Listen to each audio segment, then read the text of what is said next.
창세기 백문백답 가나안 전쟁 시 아브라함의 롯 구출 사건 제3부 북방의 연합군의 남진.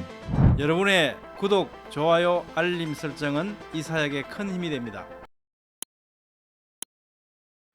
안녕하세요, 김홍석입니다. 지난 시간부터 우리는 가나안에서 일어난 전쟁에서 사로잡혀간 롯을 아브라함이 구출해온 사건에 대해서 살펴보고 있습니다. 오늘은 북방연합군이 남진한 것으로부터 사건의 전개를 이어가도록 하겠습니다. 본문은 창세기 14장 4절로 7절 말씀입니다. 이들이 12년 동안 그돌라오멜을 숨기다가 제13년에 배반한지라. 제14년에 그돌라오멜과 그와 함께한 왕들이 나와서 아스드롯 가르나임에서 르바 족속을, 함에서 수서 족속을, 사외 기랴다임에서 엠 족속을 치고 호리 족속을 그 산 세일에서 쳐서 광야 근방 엘바란까지 이르렀으며, 그들이 돌이켜 엔미스밧 곧 가데스에 이르러 아말렉 족속의 온 땅과 하사손 다말에 사는 아모리 족속을 친지라. 이 사건이 있는 그 배경, 그러니까 아브라함에게 여기까지 오기까지 배경을 보면, 갈대아 우르에서 하나님께서 아브라함을 부르셔서 내가 너에게 보여줄 땅으로 가라고 말씀하셨고요. 그래서 이제 이주를 시작하죠. 그때 이제 아브라함과 함께 아버지 데라와 롯이 동행합니다. 동행하는데 쭉 유브라데 강을 따라서 올라가다가 하란에 도착해서 여기에서 이제 머무르게 됩니다. 한참을 머무르게 되는데, 여기서 아버지 데라가 205세에 돌아가시고요. 그래서 다시 하나님께서 데라가 죽고 나서 또 내가 내게 보여줄 땅으로 가라 해서 이제 아브라함을 인도하시는데, 그때 이제 롯도 같이 동행을 하죠. 그래서 이제 가나안으로 내려갑니다. 근데 가나안에 극심한 기근이 들어요. 그래서 도저히 여기서 견딜 수가 없어서 많은 식솔들도 있고 가축들도 있고 일행들이 많으니까요. 무리가 크니까. 그래서 이제 애굽으로 내려가게 되는데, 애굽에 내려가서 의도치 않게 많은 부를 가지게 되죠. 그래서 이제 부자가 되어서 올라오게 됩니다. 이제 종들도 많아졌고 또 가축들도 더 많아진 겁니다. 그래서 이제 가나안에 올라와 봤더니 물이 이제 부족해진 거죠.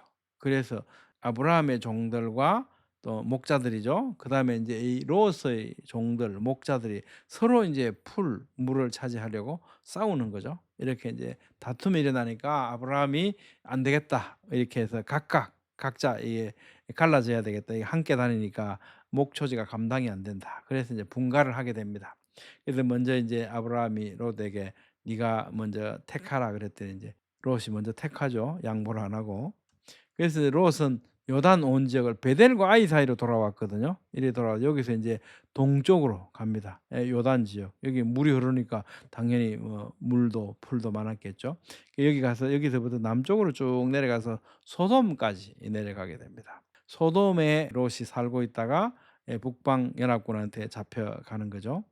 이때 이제 이렇게 소돔으로 내려올 때 아브라함은 베델 아이 사이에서 장막을 헤브론으로 옮깁니다. 헤브론으로 옮겨서 마물의 상수리 수풀에 이르러서 여기에 헤브론에 거주하고 있는 상황입니다. 이 전쟁 때 소돔에 있던 롯이 사로잡혀서 북방 연합군한테 끌려가고, 그 소식을 듣고 헤브론에 있던 아브라함이 롯을 구출하러 갑니다. 이 사건은 이제 이 전쟁은 BC 2082년에 일어났고요. 이때 북방 연합군이 롯을 사로잡아 갖고 이 당시에 아브라함은 84세였습니다. 전쟁의 일어난 그 요도를 통해서 한번 개관해 보면, BC 2082년 가나안 남북 전쟁으로 북방 연합군이 남방으로 공격을 해 옵니다. 이렇게 공격해 와서 함을 거쳐서 사회를 거쳐서 이 바다까지, 그죠? 엔바란까지 내려오는데, 여기서 이제 방향을 틉니다. 들어서 이제 가데스 다말을 거쳐서 소돔에 이르러서 롯을 사로잡아서 북쪽으로 올라가죠.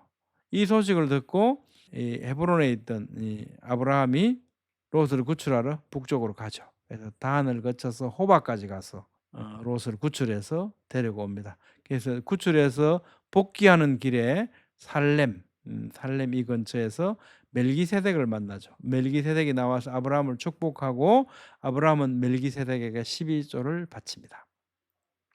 이 본문의 톨레도트 위치는요. 창세기 기록을 형성하고 있는 11개 톨레도트 을개 가운데 7번째 톨레도트인 데라 톨레도트에 속해 있는 사연입니다. 이 톨레도트는 족보 내력 타적이라는 의미를 갖고 있습니다. 이들이 12년 동안 그돌라오멜을 삼기다가 제13년에 배반한지라. 아마도 소돔 일대의 다섯 왕들은 이 그돌라오멜이 즉위한 후에 12년 동안은 착실하게 잘 조공을 바쳤던 것 같아요. 그러다가 13년 때부터는 이제 반기를 들기로 연합을 똘똘 뭉친 것 같습니다. 그래서 우리 이제 조공을 더 이상 바치지 않겠다 이렇게 된 것 같아요. 그러니까 이제 그 이듬해인 14년째 그돌라오멜이 북방 연합군들을 만들어서 공격해 내려온 거죠. 제 14년에 그돌라오멜과 그와 함께한 왕들이 와서 나와서 아스드롯 가르나임에서 르바 족속을, 이게 5절부터 7절까지에는요. 지금 북방 4개국 연합군이 남방 5개국 연합군과 만나서 전쟁을 하기에 이르기까지 위에서부터 이제 내려오고 있는 길입니다. 이제 직접 남방 5개국 연합군을 만나기에 앞서서 그 주변 나라들을 내려오면서 이제 공략하는 내용이 서술되어 있습니다. 이로 보건대 남방 5개국뿐만 아니라 인근 여러 나라들도 그돌라오멜에게 반기를 든 것으로 볼 수도 있고, 또 한편으로는 뭐 그돌라오멜 북방 연합군 입장에서는 여기를 치지 않고 그냥 통과하게 되면 자기 배후가 노출돼서 이들로부터 공격당할 수도 있으니까, 그래서 얘들을 미리 이제 치고 내려오는 이런 상황일 수도 있겠습니다. 아스드롯 가르나임에서 르바 족속을 내려오죠. 내려오면서 이 아스드롯 가르나임 여기서 르바 족속을 쳤다고 합니다. 그리고 다음으로 아스드롯 가르나임에서 여기서 이제 카르나임, 가르나임은 케덴, 뿔의 상수형이거든요. 이 지명이 의미하는 바는 두 뿔의 아스드롯이란 뜻이 됩니다. 아스드롯 가르나임이라는 것이요. 이것은 르바 족속이 머리에 두 뿔이 달린 암소를 형상화한 아스드롯 여신을 섬겼기 때문에 생겨난 이름인 듯합니다. 이곳은 민수기 21장 33절, 신명기 3장 1절에 나오는 바산과 동일한 곳입니다. 여기서 이제 바산이라고 부르기도 한다는 거죠. 매우 비옥하고 살찐 염소들로 유명했다고 합니다. 르바 족속, 그죠? 아스드롯 가르나임에서 르바 족속을 쳤는데 이 헬라어 구역 번역본인 70인역에 보면요. 본문의 이 르바 족속을 르파임을 거인족, 기간타스라고 번역했습니다. 이것은 르마 족속이 신장이 크다는 특징을 가졌기 때문인데요. 후에 가나안 정복기에 보면 이 신명기에 보면 나오지 않습니까? 이 족속의 마지막 왕인 옥, 바산 왕 옥이라고 기록되어 있지 않습니까? 4m가 넘는 철제 침대를 사용한 거인이었다고 기록되고 있습니다. 키가 뭐 한 3m 정도 그 이상 되었던 것 같죠. 함에서 수서 족속을, 여기서 함의 위치는 정확히 밝히지 않지만 함이 암과 동일한 말이고 암몬을 가리킨다는 추정이 가능하기도 합니다. 그렇다면 함은 요단강 동편 사해 동북쪽 40km 지점에 있던 엘 암몬일 가능성이 있고요. 그러면 수서 족속은 이곳에 살았던 잠준민 족속으로 추정할 수도 있습니다. 푸르마 성경에서는 이 위치를 우리에게 가르쳐 주는데요. 함에서 수서 족속을 쳤다고 합니다. 그리고 이어서 내려오면서 사회 기랴다임에서 M 족속을 치고, 사회는 평원을 뜻하고요. 기랴다임은 두 성읍이라는 뜻입니다. 따라서 사회 기랴다임은 두 성읍의 평원이라는 뜻이 되거든요. 이곳은 사해 동쪽 16km와 아르논강 북쪽 16km 지점에 있는 이 쿠레아시라고 하는 지역으로 추정이 됩니다. 한편 이 지역에 살았던 족속 M은 두려움들이라는 의미를 가지고 있는데, 신명기 2장 10절에서는 이 족속을 강하고 많고 키가 큰 족속이라고 묘사하고 있습니다.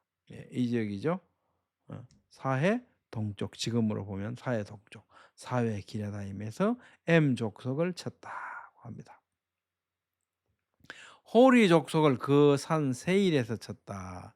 이 호리는 호르 구멍에서 인제 유래한 말이거든요. 동굴에 사는 자를 뜻하는 것 같습니다. 예. 세일은 털이 많은 풀숲이 많은 이란 뜻입니다. 이것은 사해와 엘람만 사이에 위치한 세일 산지에 나무가 많이 있었다는 것을 반영한 이름인 것 같습니다. 나중에 이곳에서 인제 에서의 후손인 에돔족이 거했고요. 당시에는 호리 족속이 살고 있었던 거죠. 이 호리 족속을 세일에 쳤다. 예. 예, 나중에 인제 여기에 이 세일산 여기 인제 에돔족이 살게 되죠. 예, 엘바란까지 이르렀다. 엘바란, 파란, 홍해에 접하고 있는 에라데 강으로 추정이 됩니다. 에라데 항 여기죠, 여기. 예, 엘바란. 따라서 당시 북방연합군은 홍해에 이르는 지역까지 남방으로 그냥 파죽지세로 공격해 내려왔던 것 같습니다. 그래서 인제 바다까지 이르러서 최대한 내려왔다가 이제 바다를 만나니까 그제서야 공격 방향을 틀었던 것 같습니다. 여기서부터 호바 뭐 이 여기 있는 르바 족속을 치고 수서 족속을 치고 엠 족속을 치고 호리 족속을 치고 여기까지 온 거죠. 엘바란까지 이르렀다. 여기서 인제 방향을 바꿉니다. 예, 그들이 돌이켜서 방향을 바꾸어서 엔 미스밧 곧 가데스에 이르러서 아말렉 족속의 온 땅과 남방으로 계속 흥고하다가 이제 바다에 이르렀고 공격 방향을 돌이켜서 엔 미스밧으로 향했는데 엔 미스밧은 심판의 샘이란 뜻이고요. 가데스는 거룩한 곳, 곧 성소라는 뜻을 가지고 있습니다. 이게 출애굽한 이스라엘 백성이 한동안 여기서 머문 적이 있다고 성경은 기록하고 있습니다. 큰 오아시스가 여기에 있었습니다. 여기죠. 예, 엔 바란에서 방향을 틀어서 가데스. 예, 가데스에 이르러서 아말렉 족속의 온 땅을 쳤다는 겁니다. 자, 그런데 아말렉 족속의 온 땅, 아말렉은 골짜기에 거하는 자라는 뜻을 가지고 있고요. 이름은 아브라함 자손인 에스의 아들 엘리바스가 그의 첩 딥나에게서 낳은 아들의 이름에서 나왔다고 성경은 말씀하고 있습니다. 36장 12절. 그러니까 여기서 보면 아말렉 족속은 아직 생겨나지 않은 때다. 지금 이게 아브라함 때잖아요. 근데 이 아말렉은 아브라함의 손자인 에서의 아들 엘리바스가 그 첩 딥나에게서 낳은 아들의 이름에서 나왔으니까, 그래서 이 성경은 뭐라고 이 기록을 보면 창세기 기록 당시에는 아말렉 족속이 살았던 그 땅에 가나안 전쟁 당시에 살고 있던 알 수 없는 거주민을 의미하는 거죠. 그러니까 아말렉 족속이라고 하지 않고 뭐라 그랬습니까? 아말렉 족속의 온 땅과 창세기 기록과 그 당시에 아말렉 족속이 살았으니까 그들이 살고 있는 그 땅에 그 당시에 살았던 그 사람들을 쳤다는 의미입니다. 하사손 다말에 사는 아모리 족속을 친지라. 하사손 다말은 종려나무를 베어냄이란 뜻입니다. 후에 산양의 우물이란 뜻이 있는 엔게디로 그 이름이 변경이 됩니다. 사해 서쪽 해안에 위치하고 있습니다. 아모리 족속은 아브라함 시대 이전부터 가나안 여러 곳 고지대에 흩어져 살고 있었죠. 하사손 다말에 사는 아모리 족속, 여기 이제 다말에 사는 아모리 족속 이걸 친 거죠. 내려와서 방향을 틀어서 가데스를 거쳐서 다말을 거쳐서 지금 소돔 쪽으로 가고 있는 겁니다. 창세기 10장 15절 보면 아모리 족속이 나오죠. 가나안은 장자 시돈과 헷을 낳고 또 여부서 족속과 아모리 족속과 기르가스 족속과 히위 족속과 알과 족속과 신 족속과 아르와 족속과 스말 족속과 하마 족속을 낳았더니 이후로 가나안 자손의 족속이 흩어져 나아갔더라. 이때부터 막 가나안 족속들이 여기서 많이 살았다는 거죠. 가나안의 경계는 시돈에서부터 그라를 지나 가사까지와 소돔과 고모라와 아드마와 스보임을 지나 라사까지였더라. 이들은 함의 자손이라. 각기 족속과 언어와 지방과 나라대로였더라. 오늘은 북방 메소포타미아 연합군과 남방 가나안 연합군 사이에 가나안에서 일어난 전쟁 개간과 북방 연합군의 남진을 살펴봤습니다. 다음 시간에도 이 사건을 이어가겠습니다. 감사합니다.